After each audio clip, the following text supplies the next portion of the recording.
What you see here is $10,000 on the table. You can take this money as a loan, but I will charge you a little bit of interest rate. Like most people, you take the money and you go buy a nice car. But in 10 years, it's time to pay me back.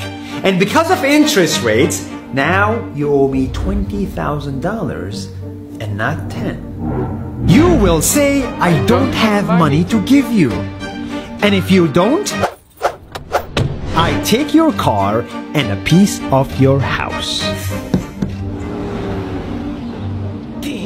This is how debt works. And after 3 years of traveling the world, I noticed that this is exactly what China is doing. For example, take the small island nation of Sri Lanka. This developing country needs money and China has a lot of it.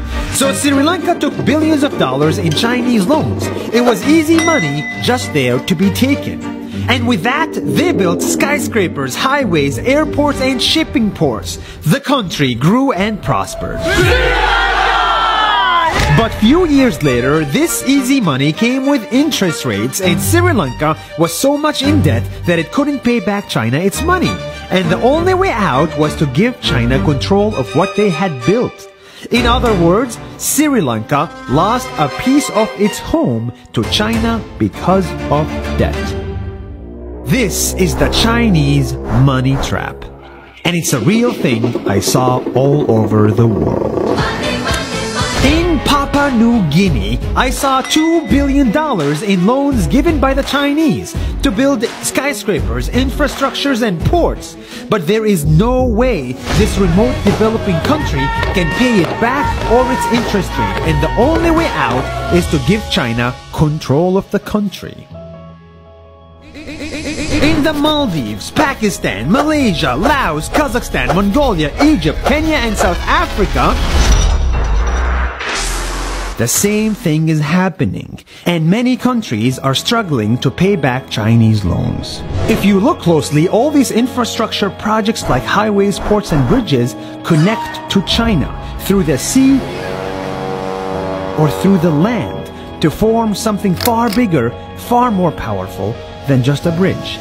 A new Silk Road. The world is already made by China, and I think slowly it will be owned by China.